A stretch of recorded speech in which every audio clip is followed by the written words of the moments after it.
Welcome to Watch Symposium. I'm Austin. All right, so at the sports club, just finished up. And last time I was at the sports club, I was telling you guys how much I like the Explorer 2 and how it's been the only thing I've been wearing. Well, today, I'd say the same thing, but it wouldn't be about the Explorer 2, it'd be about the Seiko. And I'll go into detail about it, but it's really nice. I really like it a lot, and it's interesting. I don't know why I like it so much. I mean, I've gotten Vostoks and cheaper watches, but I never really liked them as much as I like the Seiko, and I've been thinking a lot about it. Why is that? The Orient too. You know, when I put on the Orient, I don't like it as much as the Seiko. It doesn't turn me on as much as the Seiko. Is it the honeymoon period with the Seiko? Is that what's going on? Possibly, but I narrowed it down to, I think, 3 things that that I really like about this particular Seiko. And I wish I had it on my wrist. I just have the Casio right now, but the second I get home, I'm going to put it on. I've had it on for the last 48 hours. I've slept with it and worn it on my wrist and done pretty much everything with it except shower and come here with. So, but what is it that I like about that particular watch? Why is it, what is it satisfying me so much at the moment? Well, I think one reason is because it's a Seiko, and for the past couple months, I've been reading about Seikos and Grand Seikos, and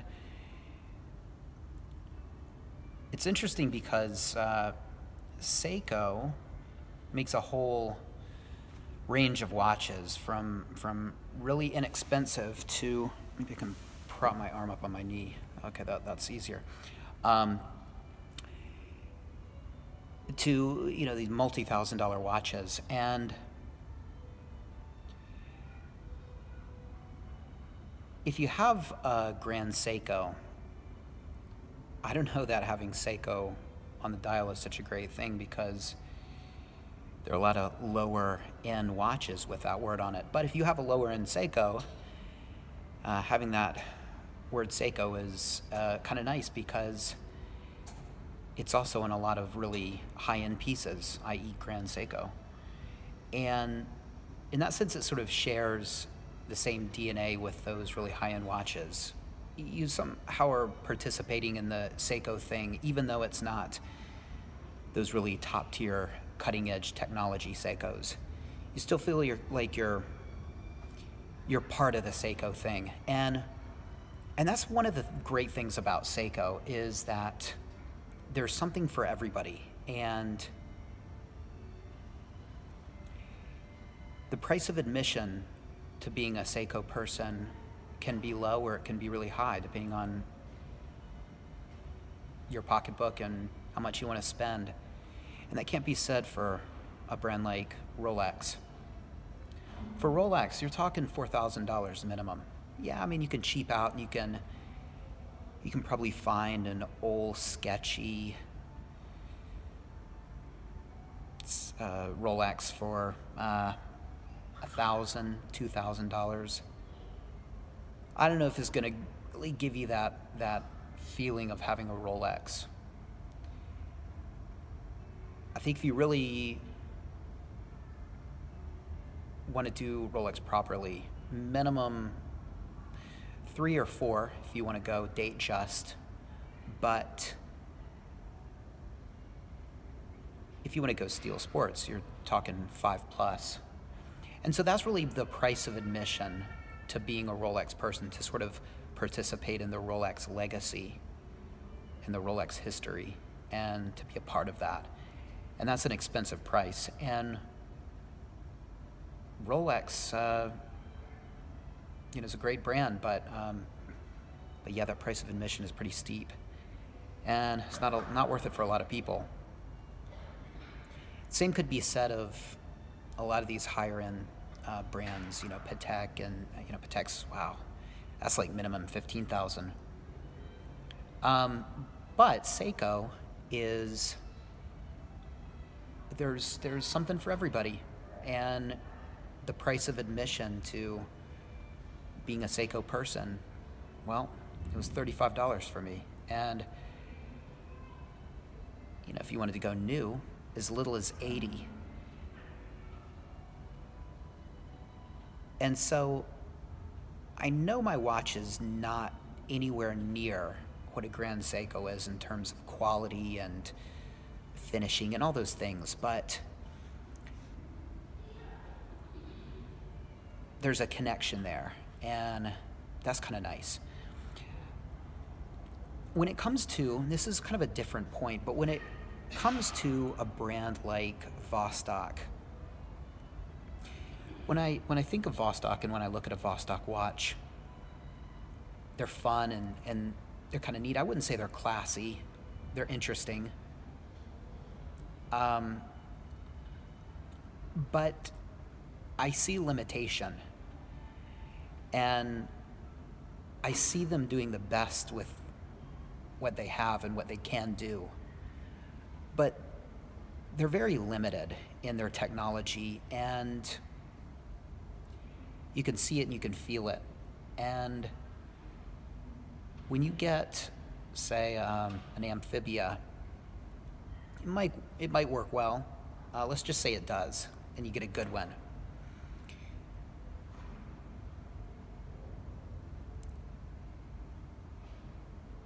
That's sort of the limit of what they can do. Whereas with Seiko, there's a lot of potential there, and so it sort of gives credibility and more clout to even the lower tier models. Even though the finished product, the Vostok and the Seiko 5, might not be altogether different, it's the fact that Seiko is behind it, and a company with that kind of technology backing it gives a lot of credence and credibility to that watch. It's kind of like if I were to make you a peanut butter and jelly sandwich. I mean, I'm not much of a cook. I can do a pretty good Indian curry, but if I were to make you, I should say, a peanut butter and jelly sandwich, I mean, that's just, it's not a big deal. But if Anthony Bourdain were to make you a peanut butter and jelly sandwich, it's kind of a big deal. It could be a very similar peanut butter and jelly sandwich to mine with the same ingredients. But the fact that he made it would give it a specialness. And I feel the same about the Seiko 5. The fact that Seiko made it gives it a lot more credibility and gravitas than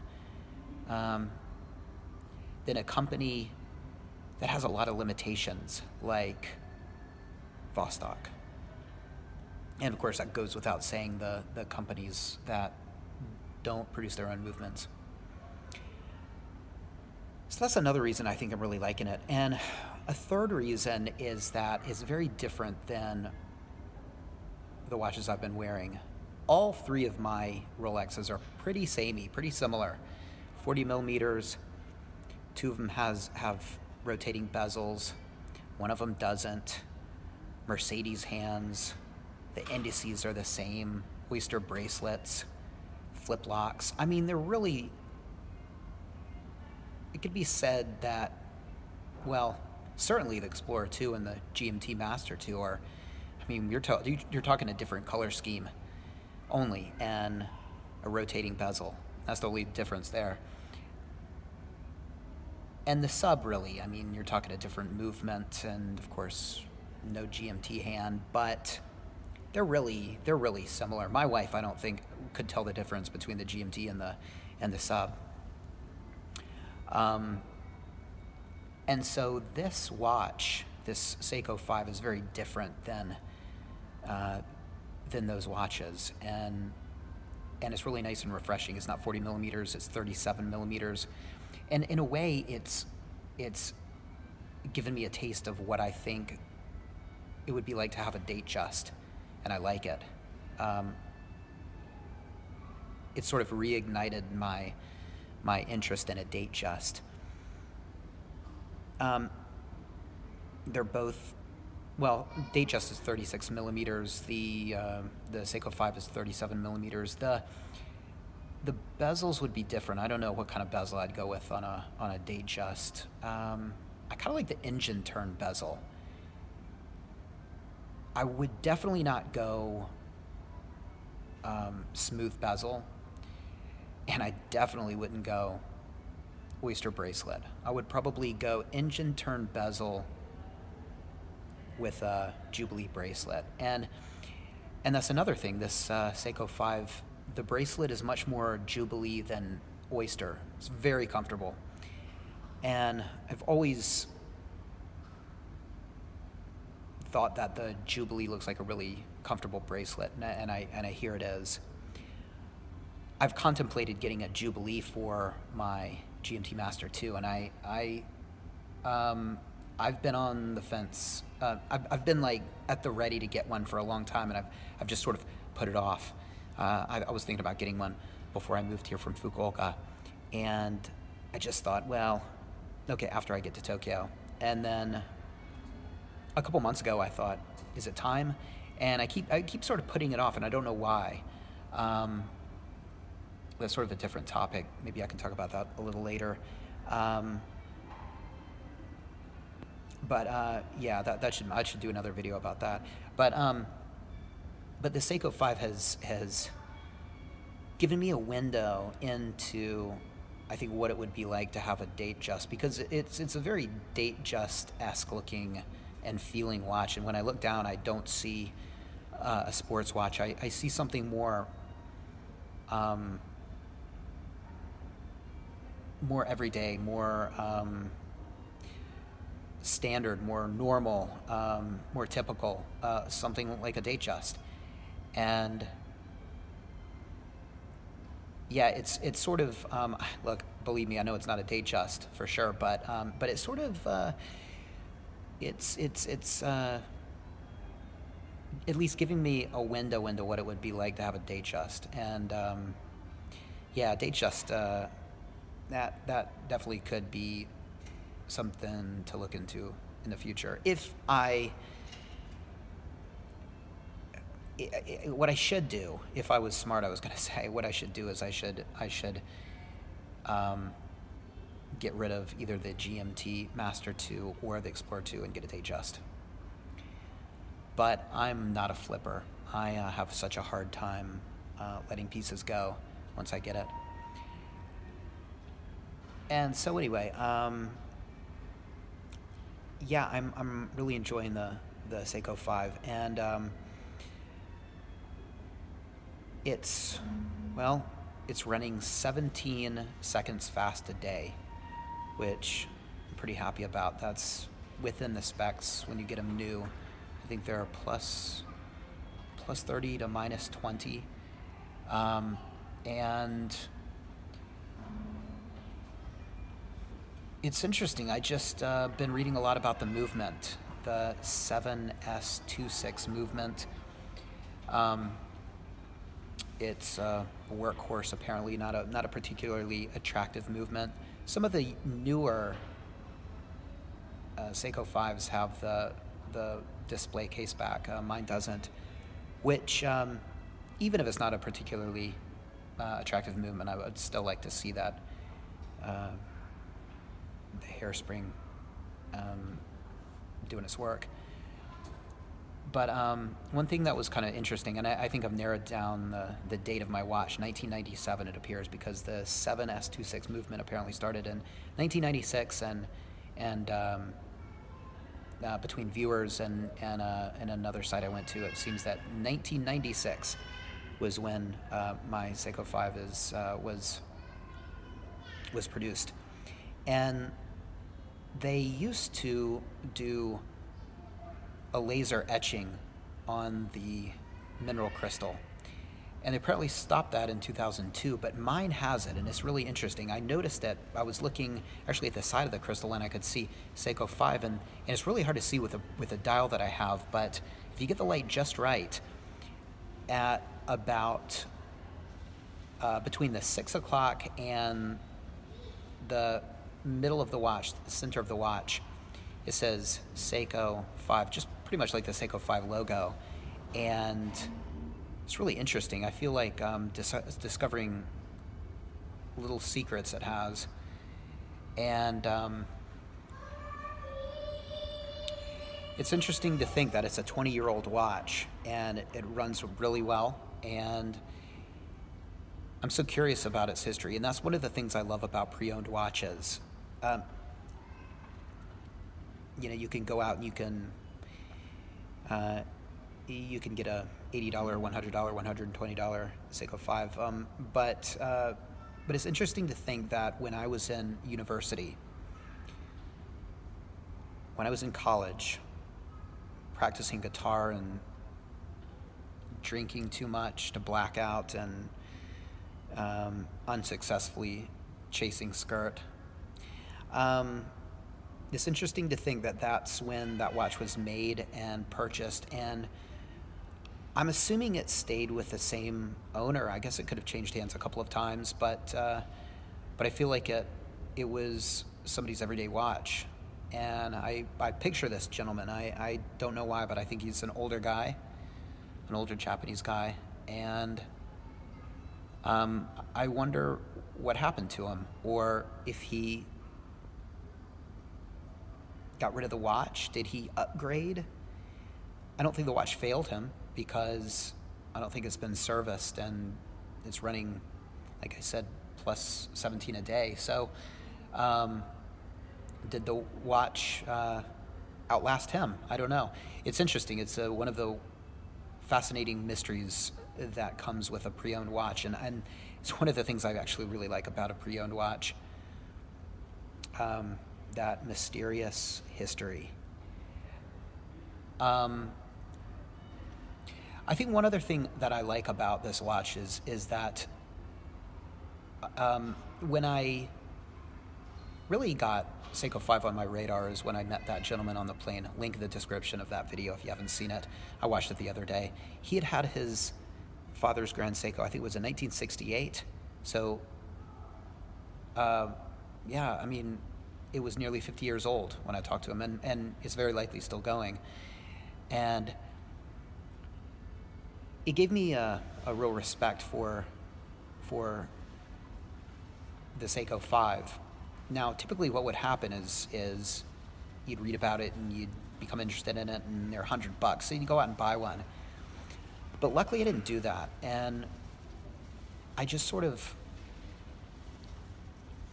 became aware of it and became aware of Seiko in a different light. And for this past year, I've been thinking about Seiko and sort of casually researching Seiko, and delaying that gratification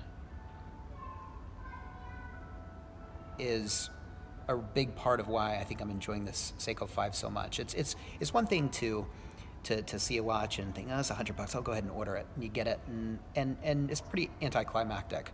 But it's another to hold back, and this interest sort of develops, and then you get one a year later, and you have this feeling of, oh, I finally have it. I feel like I accomplished a goal, which is not much of a goal, getting a Seiko 5. Yeah, I feel good about the deal that I got on it. That makes me feel good. But it's the fact that I feel like I finally have a Seiko that's very much like the one I saw on this gentleman's wrist on the plane. In fact, I feel like it's quite a bit newer than his Seiko 5, but it's I think his was 37 millimeter perhaps, and they're very similar, and I feel like it's sort of a connection to that experience as well. But that's one of the reasons why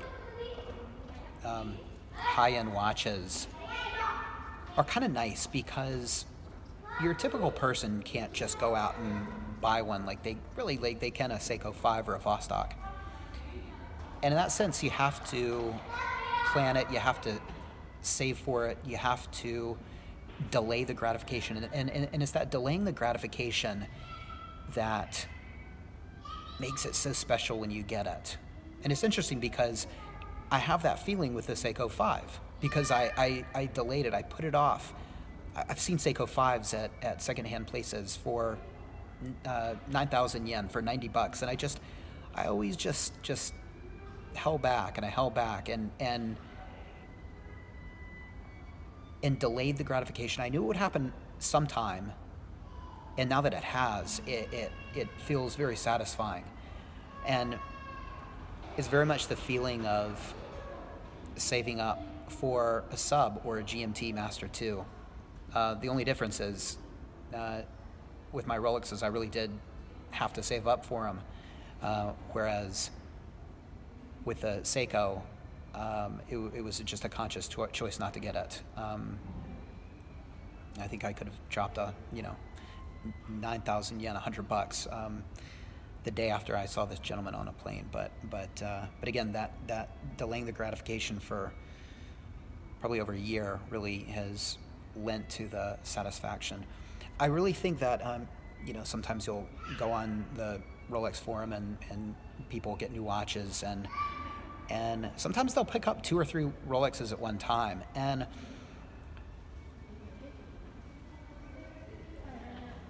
look, I'm not saying that must not be a fantastic thing to do, but I just don't think you can quite appreciate what you have if it's that easy to get. And if you can go into an AD and you can pick up 3 Rolexes, you might enjoy them and you might like them, but I just don't think you are going to appreciate the Rolex quite as much as if you had to save for it for a year and you get not 3 but one very special watch that took a lot of hard work to get. If you can buy 3 Rolexes at the drop of a hat at an AD, I think maybe you ought to go Patek. You ought to take that 20,000, 30,000, and you might want to look at Patek, because I could be wrong, but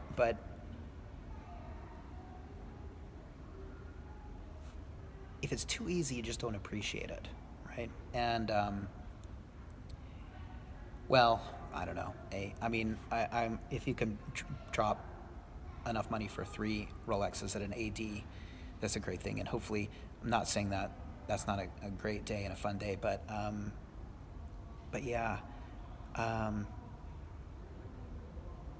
yes, the too easy. I don't know, too easy. I almost would say that that's the type of person that should go higher, to go to a Patek, or maybe that's the type of person that might want to look into getting into the vintage market, and take that same amount of money and try to get a double red sea dweller. It's all about, I think, like accomplishment and that sense of accomplishment, and yeah. And I think a $5,000 Rolex it's not Patek money, but it's not something that you can just do at the drop of a hat, and it's because of that it's such an accomplishment getting it. Anyway, I'm going off on a bit of a tangent, but I do feel like, I feel like I sort of have that sense of accomplishment with the Seiko 5, just because I delayed gratification for so long. So maybe that's the key here. If you have the inclination to get a watch, especially if it's a lower end watch that you can buy at the drop of a hat. Maybe do yourself a favor and delay the gratification 6 months. Read about it. Read reviews about it. Look at reviews on YouTube and read about the history and check out the advertisements and look into the movement and look into all the nuances of the watch. Because 6 months down the road, when you delay your gratification and you finally do get it, you're gonna appreciate it much more than you do if you had gotten it the day after you found out about it. The day after you found out about the Vostok, you get on eBay and you get 2 of them. You're much better off to sit back and really think about it. Think about what you're doing, because it just, delaying the gratification just makes it so much more appreciating and satisfying when you get it. All right, well, I will leave you with this anecdote. I went, when I was a freshman in university, I went to university in Hawaii for a year. I had it in my mind that I might want to study marine biology. I ended up getting interested in philosophy, and I changed my major and transferred to another school. But my first year in Hawaii, and partially I wanted to do a lot of surfing. That's another reason why I went there. But you can't tell your parents that, right? You got to say, I want to study marine biology. So anyway, I was new in Hawaii, and the university had put together this. It was basically like a boat party. It was this party for, new and old students on a boat. This huge boat, just full of students. They had beer, right? Alcohol. I was 18, but I guess my friends, two American guys and myself, met up with these Japanese girls. And there were quite a few Japanese going to this school, quite a few Japanese in Hawaii. And the one that I sort of talked to, she was a third-year student. Her name was Seiko. And I remember thinking, oh, I like the watch. And of course it means, success or valuable in Japanese. And it is a name as well, I guess a female's name. And so she very well could have been my very first proper girlfriend. But I dropped the ball on that one. So she was older. She was, I guess 21. She was at least 21. So, she was doing the buying of the booze.